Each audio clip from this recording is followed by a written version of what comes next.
this episode, I make my way through the last canals of my journey through France. I make new friends along the way, struggle with a failing engine, and as autumn is coming to an end, I find myself 340 meters above sea level before finally leaving the canals for the Saône River.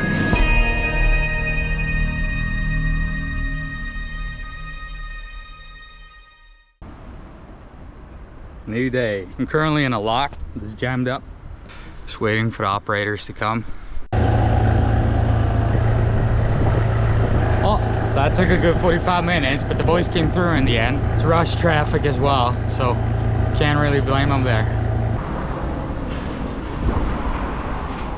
So I made it through all 3 locks and I docked after the last one. So now I'm gonna go buy gas and also try to get a refund for the faulty generator. And it's kind of sketching me out without Lena because now I'm gonna have to leave the boat. Out in the countryside, I don't care, but this is a major town, so there's all kinds of folks here. But it's the same back home. I mean, it's not specific to any country. I'm on my way to Leroy Merlin to swap the faulty generator. But this city kind of reminds me about America because it's kind of impossible to get around without a car. Well, that was mission accomplished.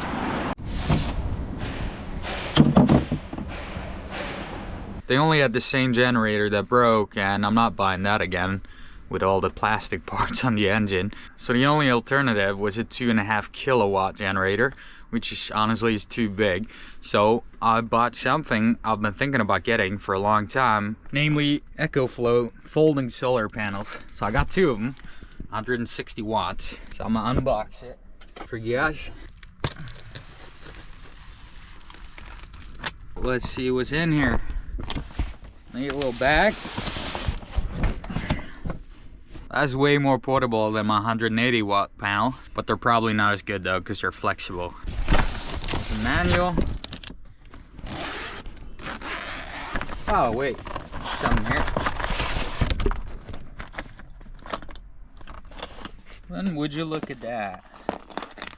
Carabiners, 4 of them. MC42, what seems to be MXT60 cables.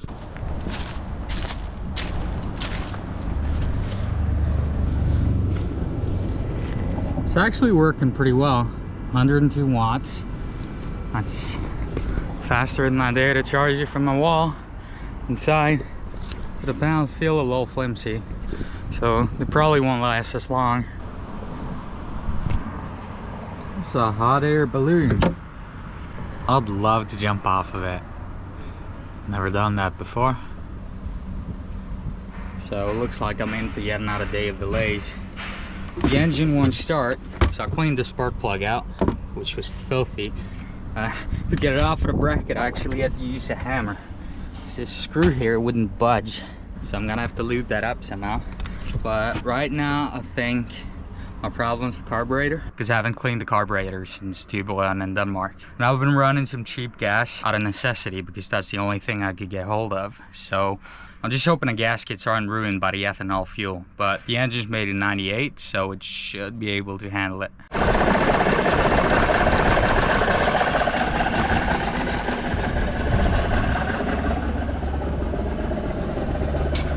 Mission accomplished, 1.5 hours. But I made it in the end.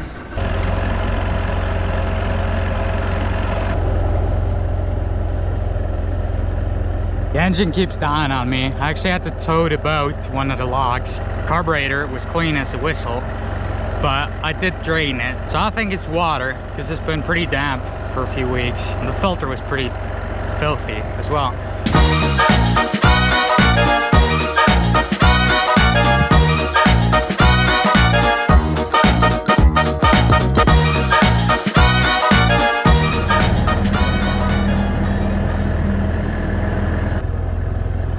Getting pretty flooded here now because I'm going through 1 lock every 10 minutes. The river can't really drain it fast enough. That's good for me and my deep draft, which is not deep, but it is here.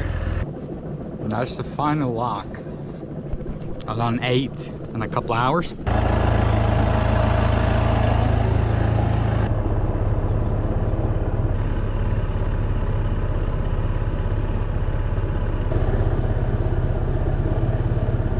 hour going back up again. And as far as I know, from here on out, it's up all the way to the top. There's a peninsula coming, and this channel is very narrow. So I'm just gonna wait it out here, give him some space.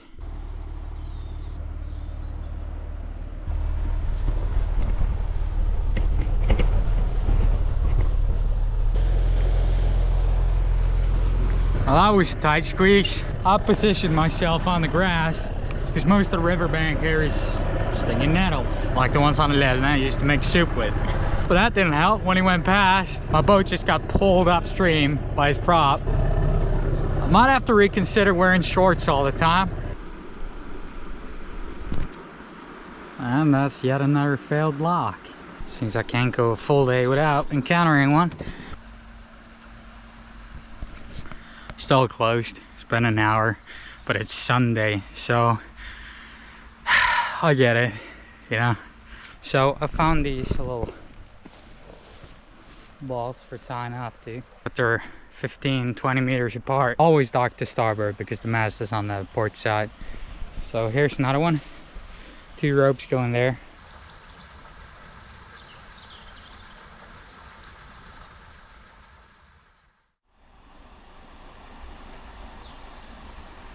So there's an operator here, and luckily for me, a guy that speaks English as well. He's on the upside, so he insisted on taking the lock first, which is fine by me. So now I just gotta get ready.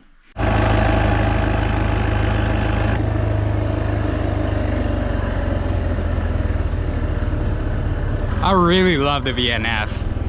They always send these super friendly guys to run repairs. That guy went straight here this morning and he sorted everything out.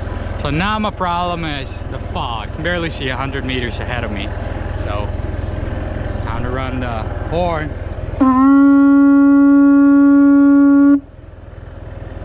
Works. I also got some more issues with the gas outboard because I fueled it last night and it was empty this morning, which means there's a leak. It's probably just a trickle because I don't notice it during the day. I think it's because I've been running E10 and this is a 2-stroke from 97. Probably eating away at some rubber parts, but it's pretty weird because the whole fuel line is swapped for a modern one, so that shouldn't be happening. But from here on out, I'm just gonna run the outboard dry every day.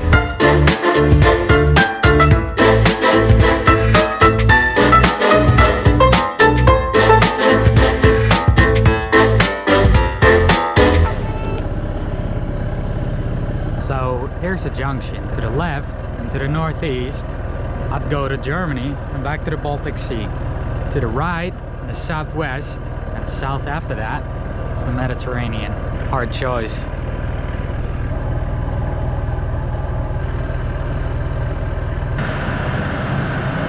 So I finally got a new remote controller. My favorite brand. This is the 3rd type I've had on this journey, but man, it makes such a huge difference not having to climb up to the other side to activate the locks. Today I'll be passing through the final town of my journey eastwards, and from there on I'll be south almost straight, following a river down to the Mediterranean. And in a few days I'll also start going downhill for good, and then eventually hitting the Rhone River. Progressing pretty slowly today because of the weeds. I actually kind of miss the peninches because they stir that stuff up. As long as I clear the prop every 5 to 10 minutes and just run it in reverse, that helps. But between the last 2 locks, I actually had to power through touching the bottom. That kind of sketches me out because this canal is 270 kilometers long. So I do not want to turn back. But it's supposed to be 220, famous number.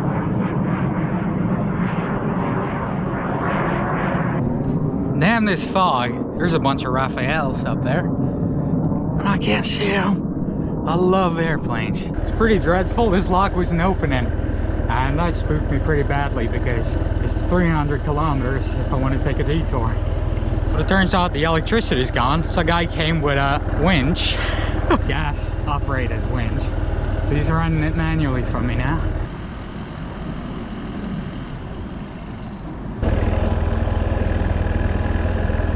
Well, that's the hero of the day. Starting to think I'd have to go to Paris after all.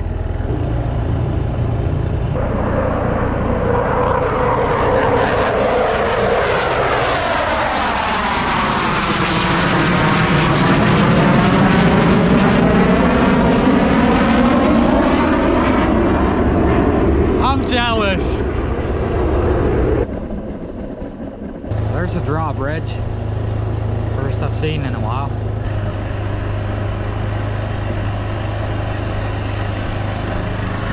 Well, that would have been a tight squeeze, but it would have been possible without taking down the bike. Would have had 15 centimeters of clearance. The bridge, that's their favorite sign, because that means you gotta drive on the left side. Napoleon would be spinning in his grave if he knew. And this is literally a turning point on my journey through France, because as you can see on the chart here, for the past 2 months, I've been going from Belgium and zigzagging my way through all these canals. But now, from this point on, once I round this turn, it's pretty much straight south. And that's it. I'm heading south. And this is the end of northern France. Well, that's a Swedish boat.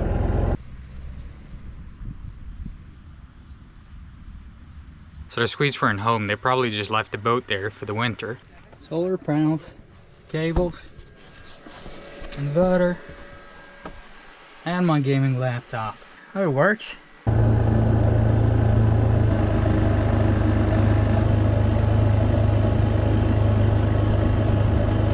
that's the first flyable hill I've seen is leaving Norway. Unfortunately, the wind's blowing the wrong way. Boat with Mississippi style wheels. How cool is that? Sticks it up. And now the last time I saw a boat with that kind of propulsion was a traditional riverboat in Florida. That was 20 years ago. Never seen anything like it in Europe. Thought it makes sense.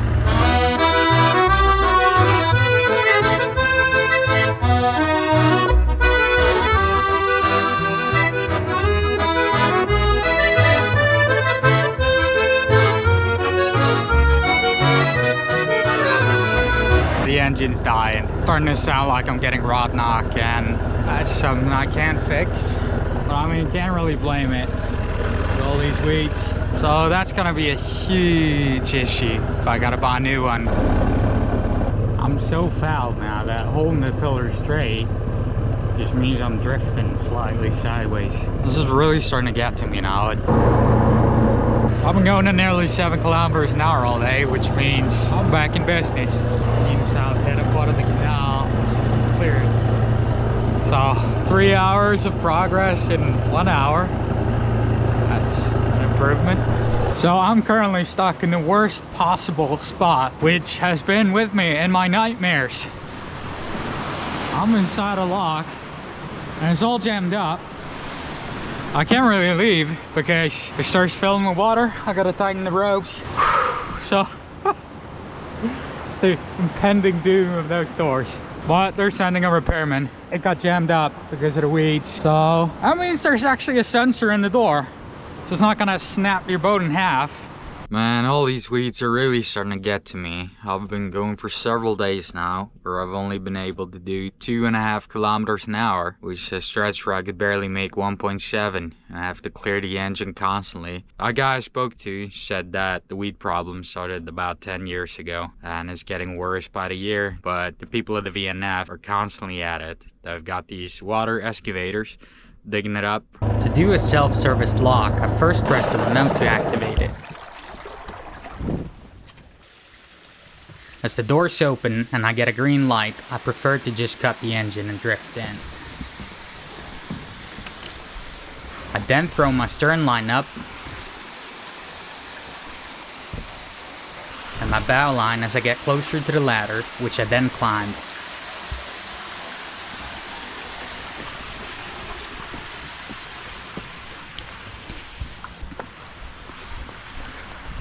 I'll find 2 nicely sized bollards for my lines and get the boat in position before activating the lock with my remote.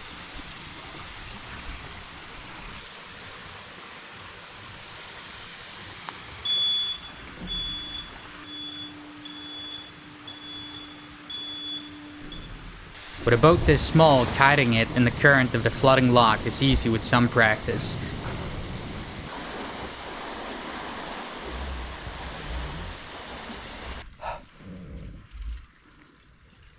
As the cycle is nearing completion, I stow my lines and prepare to leave as the doors open.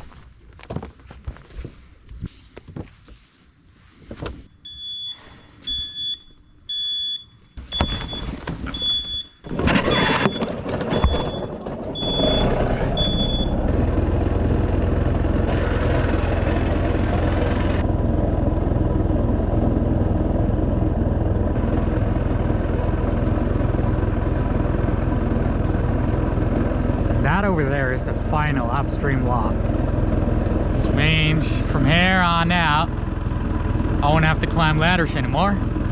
Just throw a rope, stern in the bow, float down, pull them back. It's gonna save me a lot of time. Let's open it. I'm told to call the VNF as I reach the top, and as luck will have it, one of the operators is half Irish. Sandra, the Valkyrie, the sailboat. Okay. So I'm 1 kilometer from the tunnel you told me to call when I left the final lock. So have you gone through lock number 1 also, yeah? Yes, I just exited. Okay, so when you're going to approach the tunnel, you're going to see the same lights as you have in front of the locks. Press montant. Yes, up. Yeah. As if you were going up, yeah. Yeah, and then just wait for a green light. Perfect. I can just stop on the other side so y'all can go home. Yeah, after the tunnel, you space to stop. Yeah, it's the last time you're pressing that button.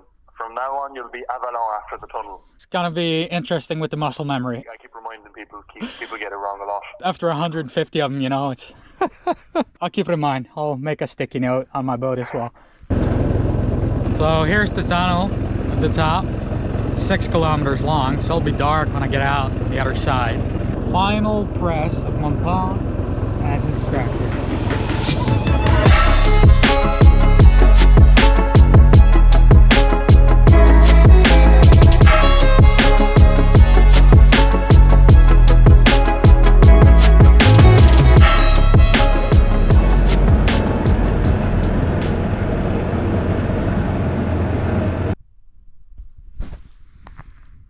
So the boat coming out behind me was Gary. We've been on the same canal for about a week now. So it's quite an unusual boat. What can you tell me about it? This is Condorline. She was built in 1909 on the Isle of Wight by R.J. Whites and Son, which were a naval boat building yard. It's an ex-naval pinnace. So a naval pinnace was used as an auxiliary boat to collect male men, a small amount of supplies from shore. They also used them as minesweepers because they would go ahead of the main vessel. One on the port side, one on the starboard side. This, I believe, was used by the Admiral for his own launch. So the boat's about 13.5 meters. It's 3 meters wide, it's a meter depth. It was originally a steam engine and it was booked to travel at the same rate as the main boat. So going through a tunnel behind a small Norwegian sailor doing 4 kilometers an hour sucks. But he was doing 4 kilometers an hour, was it? Yeah. Oh, you was paddling with it as well. Yeah, Then you got pretty the oars out. I didn't realise that. If I'd known, I'd have given you a push.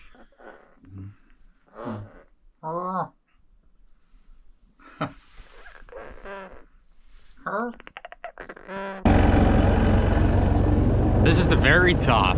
I'm at 375 meters above sea level. So from here on out, it's sort of a milestone because now it's all downhill.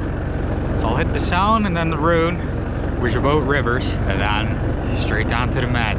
There's 48 locks left on this canal, and after that it's gonna be 15 kilometers between each one on the rivers. So technically I'm halfway to the Med, but that's like saying you're halfway when you've hiked up a mountain and put your skis on. And here we go. Turned out they're all automatic, so the remote doesn't even work. So 2 down, 42 to go. And now they're just opening by themselves. I'm just going in, throwing my lines out, and going down. So much easier. So I've spent a month pressing the up button on this remote. So I've kind of dummy-proofed it, taped across it.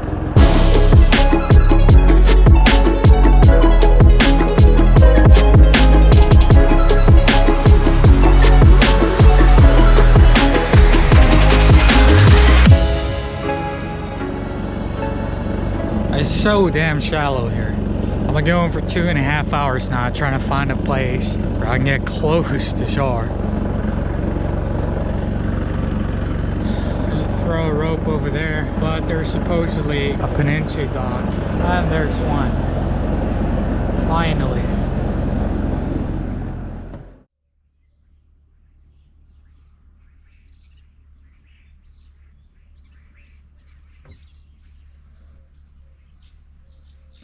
There's something I wasn't supposed to see for a year.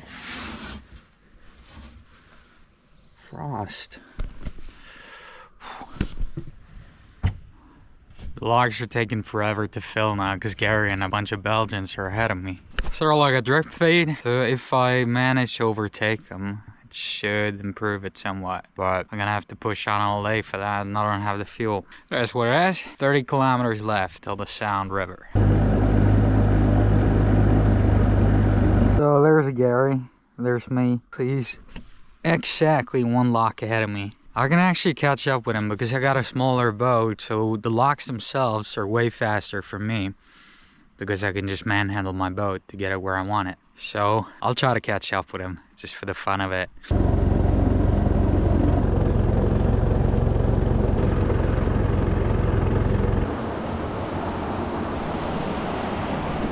So this is a good example of a lock jam. The doors are letting out a hell of a lot of water because they're jammed on the top there. A lot of weeds, which means the sensor probably tells it that the water level's not fully down yet, so they won't open. And it's like this 3 times a day. This or a bunch of other malfunctions. But the ones where you're stuck down in the lock, those are my favorites. Good thing this is a pretty small one though. The repair crews are really damn fast there. So it took 10 minutes now, perhaps. I'm really fighting this stuff. I'm on patrol all day. And I've been trying to help myself today, taking out some of it. There's nothing on the Navi app, but it looks like there might just be a spot here. And if so, it's perfect, so I'll get the evening sun.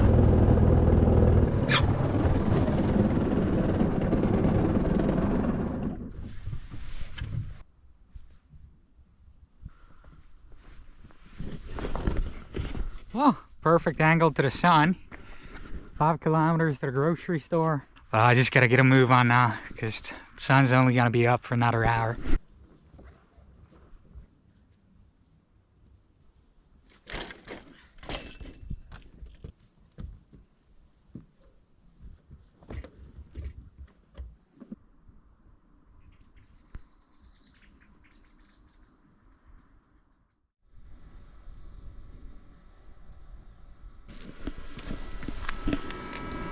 I'm running pretty low on power because it hasn't been shore power for the past couple of days.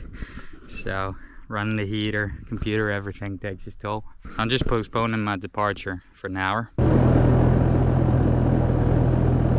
So the battery banks are not gonna say neatly topped, but today is a day I've been looking forward to for a very long time because now I'm about to hit the Saône River, which merges with the Rhone and Lyon. And getting on a river means, well, you got the current with you. So I'm gonna go 3 to 5 kilometers an hour extra. There'll be no more rivergrass like this because it only grows like this in stagnant water. And the locks are gonna be few and very far between. It's not gonna be as quiet, and it's gonna have its challenges.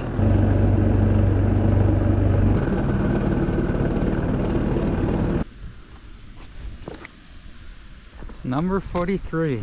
It's the final lock on the final canal. It should be around 20 minutes or something like that. Just put the remote back in the box. All right. There it is. So they had to come bring me out manually. I kinda missed the lock crew of that canal. But now I'm back on a highway. There's a symbol I haven't seen in a while.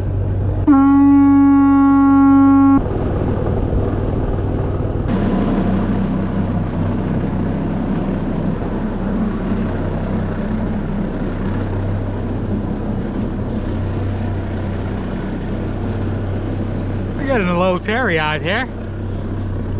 In the next episode, I'll be traveling down the River Saône. I catch up with Gary and Sammy, explore a cliff for base jumping with a friend from back home, and as winter arrives, I'm faced with a difficult decision.